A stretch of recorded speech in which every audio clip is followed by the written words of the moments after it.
Bonjour et bienvenue sur le podcast Contraste. Ici, on parle de spiritualité et de conscience, entre visible et invisible. Tout ce qui sera partagé ici est le fruit d'un regard subjectif, de l'expérience et du questionnement ouvert. Il y aura parfois des sujets nuancés et parfois moins.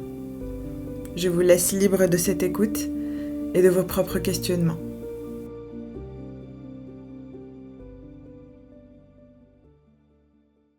Aujourd'hui, je vous parle de l'enfant intérieur, un sujet qui pour moi est important et qui part de l'expression même de l'essence de la vie.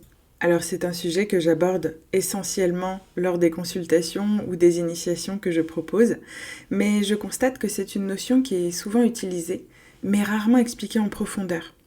Alors partons du principe que l'enfant intérieur, certes, est une donnée qui permet de nous confronter et de connecter directement avec l'enfant que nous avons été, mais ce n'est pas que ça, c'est aussi une partie vivante de notre psyché aujourd'hui.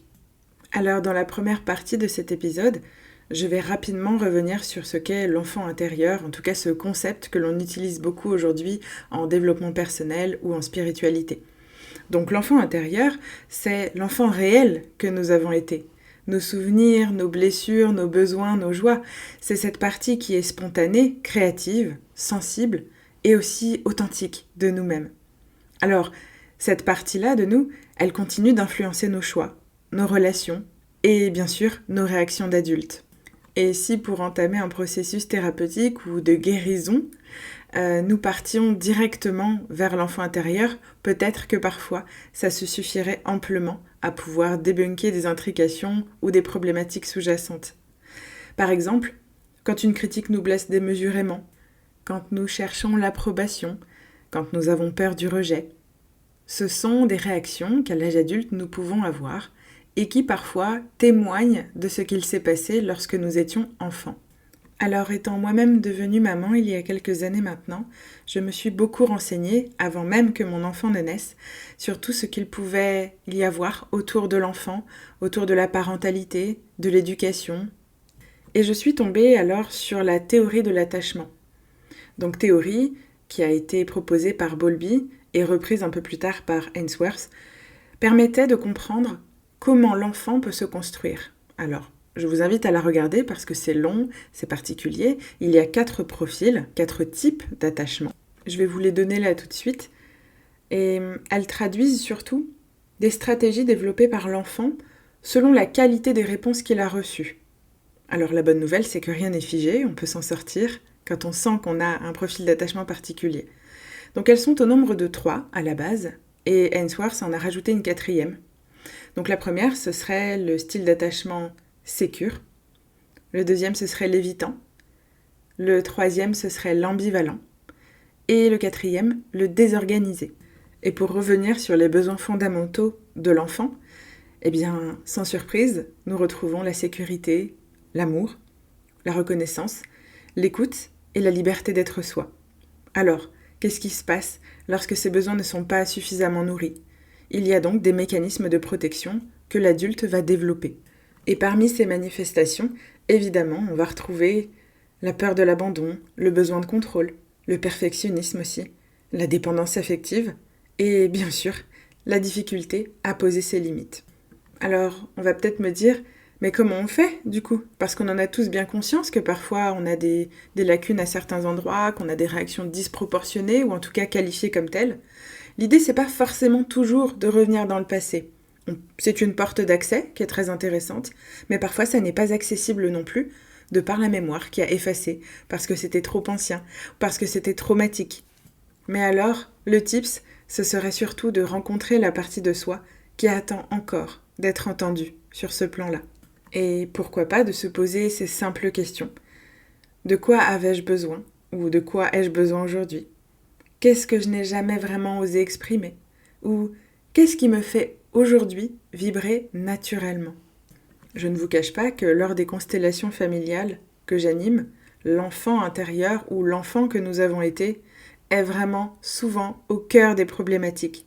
Parfois, il est même assez étrange pour ceux qui n'ont jamais pratiqué les constellations familiales de constater que l'enfant parfois peut s'exprimer avec une telle authenticité, sensibilité, et avec des émotions pures qu'il est parfois impossible de douter que cette part existe encore à l'intérieur de nous, mais avait simplement besoin d'un espace de dépôt, de reconnaissance.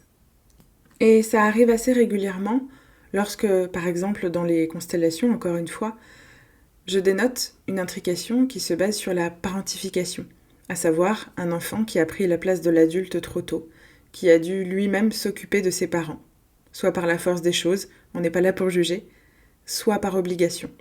Le sujet étant posé, maintenant j'aimerais aborder la dimension symbolique et spirituelle de ce que c'est que l'enfant intérieur.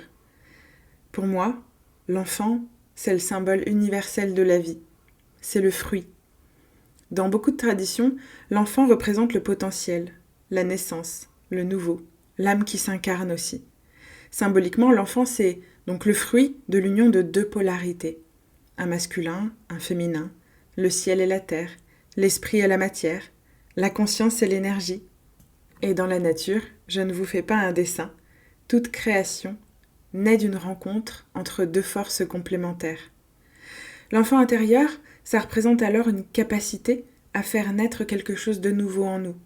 Une nouvelle vision, version de soi, façon d'être au monde. Et pourquoi pas, tous ces concepts de joie, de créativité, d'abondance.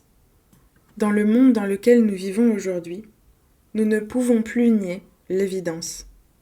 Il y a tant d'affaires qui concernent les enfants. Je ne rentrerai pas dans les détails, je pense que vous savez où je veux en venir. Mais l'enfant, aujourd'hui, est attaqué, dans sa quintessence, dans son essence ultime et divine. Qu'est-ce que c'est qu'un enfant ? Un enfant dont on peut disposer ? Un enfant que nous devons modeler à notre image ? Ou est-ce que c'est une part purement créative, nouvelle, abondante, en joie de pouvoir communiquer avec la vie et d'expérimenter aussi ? Et je vous le donne en mille, à quoi tentons-nous de nous reconnecter aujourd'hui ? Eh bien, à toutes ces qualités d'enfant.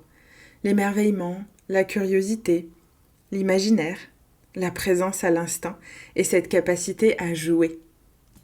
Mais ça ne veut pas forcément dire tout le temps être infantile. Ça veut dire retrouver son âme d'enfant. Alors, et j'ose m'exprimer sur ce sujet, tout ce que nous pouvons entendre sur le masculin, le féminin, tous les clivages que nous vivons aujourd'hui, sur les violences, quelles qu'elles soient, dans tous les camps, ne serait-ce pas là une atteinte à nos propres enfants intérieurs, et voire même à nos enfants, dans la réalité ? Et si, au lieu de regarder de travers des parents qui laissent leurs enfants s'exprimer, parfois en criant un peu, parfois en étant bruyants, parfois en gesticulant, et si nous nous posions la question de qu'est-ce qui nous dérange vraiment ? A-t-on eu le droit de le faire ? A-t-on eu une éducation très stricte et très rigide sur le fait de ne pas déranger autrui, de ne pas pouvoir s'exprimer librement ? Pourquoi a-t-on tant besoin que l'enfant soit à tout prix statique, sage ? D'ailleurs, ce mot, la sagesse, c'est très intéressant parce que mon fils me dit parfois « La maîtresse m'a dit qu'il fallait être sage et qu'après je pourrais jouer. » Alors je souris et je lui demande « Est-ce que tu sais ce que c'est que la sagesse ?» Et là, évidemment, il me sort tous les mots, il ne faut pas bouger de sa chaise, il faut rester silencieux, il faut bien écouter, et il ne faut surtout pas déranger les autres. Et comme j'aime beaucoup m'intéresser à l'étymologie de certains mots, j'ai été sur le Centre national de ressources textuelles et lexicales, le CNRTL, que vous pouvez retrouver sur Internet. Et la définition de la sagesse, c'est la connaissance du vrai et du bien, fondée sur la raison et sur l'expérience. La sagesse implique donc une forme d'expérience pour se faire sa propre morale, sa propre raison et sa propre image du monde. Alors je me dis qu'on a encore quelque chose à apprendre en tant qu'adulte, ou peut-être qu'on a oublié, ou peut-être que ça nous a été transmis de cette façon, mais on ne devient pas sage en restant immobile. On devient sage en expérimentant la vie. Et oui, parfois en faisant des bêtises, en se trompant, en étant dans l'échec. C'est comme ça qu'on gagne en sagesse. Alors vous imaginez bien que quand je transmets cette information à mon fils, un grand sourire se dessine sur son visage, lui laissant alors un champ des possibles que je n'avais pas anticipé. Eh bien oui, j'étais en train de lui donner l'autorisation de bouger, de parler et parfois même de faire des bêtises. Ça paraît contre-intuitif, mais c'est là où je voulais l'emmener. Et c'est d'ailleurs là, dans mon rôle de parent, que je lui ai appris quelque chose. La structure, le cadre, la morale, l'éthique. Même si ce sont encore des définitions un peu bancales, un peu floues, voire même un peu mystiques pour lui, eh bien, je lui ai appris que oui, effectivement, il y avait une structure dans l'école qui permettait de pouvoir avoir accès à l'apprentissage, lecture, mathématiques, etc. Et que la maîtresse avait besoin d'un cadre qui sécurise les enfants parce qu'il y en avait beaucoup. Et que forcément, si tout le monde se mettait à faire n'importe quoi, à sauter sur les tables et faire les singes, ça allait être compliqué de pouvoir apprendre. Mais là où je voulais l'emmener aussi, c'est que pour un temps donné de concentration, il peut y avoir aussi besoin de décharge. Et c'est pour ça qu'on crée les récréations. Alors même si évidemment à titre personnel, je trouve que l'école gagnerait à intégrer le jeu dans l'apprentissage, et je ne dis pas que les enseignants ne le font pas, eh bien je lui apprends aussi que l'école doit avoir un début et une fin dans son mode d'apprentissage éducatif à l'école, mais que l'école c'est aussi la vie, c'est aussi à la maison, c'est aussi le repos, l'intégration, un peu comme un entraînement sportif, un peu intense, et qu'après il faut intégrer dans le corps et créer du muscle. Eh bien c'est pareil la sagesse. La sagesse, en fait, c'est un muscle. Et en lui donnant une image très concrète, j'ai pu l'aider à rentrer dans un concept un peu moins conceptuel et à comprendre que parfois, dans une société dans laquelle on vit, il y a une structure, un cadre, des règles élémentaires, et qu'il y a aussi, à l'intérieur de ce cadre, sécurisant, une possibilité d'expansion. Et pour finir sur ce sujet, il y a quelque temps, j'ai eu une séance de médiumnité qui était tout à fait particulière et très très belle. Ça me parlait de l'enfant et de l'innocence originelle. L'innocence, dans le sens symbolique, ça ne signifie pas la naïveté. Ça représente un regard qui n'est pas encore enfermé dans des conditionnements ou des croyances, même si certaines sont héritées dans le corps. L'enfant regarde le monde sans savoir ce qu'il est censé être possible ou impossible. Il est encore très proche du mystère. Et dans beaucoup de traditions, l'éveil spirituel consiste paradoxalement à retrouver cette qualité de regard, cette qualité de présence. Non pas redevenir un enfant, mais retrouver la disponibilité et l'accès à lui. Mais aussi d'avoir une lecture qui permette de ne pas voir l'enfant comme un élément du passé, mais aussi de notre futur. Parce qu'il porte souvent nos talents les plus naturels. Créer, explorer, imaginer, apprendre, contempler. Ça contient énormément d'indices sur ce que notre âme cherche à exprimer aujourd'hui. Alors, c'est plus une blessure à guérir parfois, c'est aussi une ressource, un potentiel énorme d'expansion de l'être humain, et donc de l'âme aussi. Ça devient comme une boussole. Et par là, je ne dis pas qu'il faut nécessairement sauter dans tous les sens, devenir un petit troupeau de chèvres qui vient défricher un terrain. Je dis parfois que selon notre expérience de vie, eh bien, à l'âge adulte, il y a une aspiration au calme, à la douceur, à la tendresse, au mode chill, quoi. Et comme très régulièrement, on me parle dans mes perceptions médiumniques du jeu et de l'âme qui est venue jouer sur la terre, je me dis alors, dans ma conception très humaine, que l'enfant, ou l'enfant intérieur, si on a envie de l'appeler comme ça, n'est pas seulement l'enfant que nous avons été. C'est aussi l'être que nous sommes venus devenir. À travers nos blessures, il nous parle du passé. Et à travers ses élans, il nous montre le chemin vers l'avenir. Et pour finir cet épisode, je vous transmets ici 2 pratiques. Je les fais régulièrement pour moi-même et je les propose aussi parfois dans le cadre de consultations ou d'initiation. C'est la lettre à l'enfant intérieur. Ça paraît tout bête comme ça, mais c'est d'une grande puissance. L'idée, c'est de vous caler, de prendre un papier, un stylo, et d'écrire à l'enfant que vous avez été. Une fois la lettre terminée, de mettre à l'intérieur une photo de vous, si vous en avez, de la fermer, et de ne la réouvrir que beaucoup plus tard.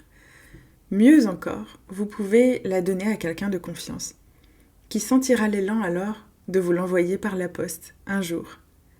Et quand vous la recevrez, prêtez attention à ce qu'il se passe dans votre vie. C'est très intéressant. Et ça, vous pouvez le faire plusieurs fois, parce que les messages ne sont jamais vraiment les mêmes. Et le deuxième tips, c'est de regarder votre enfant jouer, si vous en avez, ou sinon des cousins, cousines, nièces, peu importe, des enfants qui soient dans votre cercle proche, ou même parfois dans les parcs de jeux, et de les regarder jouer entre eux. De ne absolument pas se soucier du danger, de se balancer comme ça à des cordes, de sauter 30 fois même à l'envers dans un toboggan, et de comprendre aussi comment fonctionne leur système émotionnel. Parfois même de constater comme ils peuvent passer de la joie à la tristesse, à la colère, et d'observer les parents. Comment réagissent-ils? Eh bien là, vous allez voir la communication directe entre un adulte et son propre enfant intérieur, et vous saurez beaucoup de choses. Et c'est alors que nous pouvons aussi rentrer dans le sujet du transgénérationnel, qui fera l'objet d'un autre épisode évidemment. Parce que tout ce que nous portons à l'intérieur de nous, nos héritages, sont évidemment transmis à nos enfants.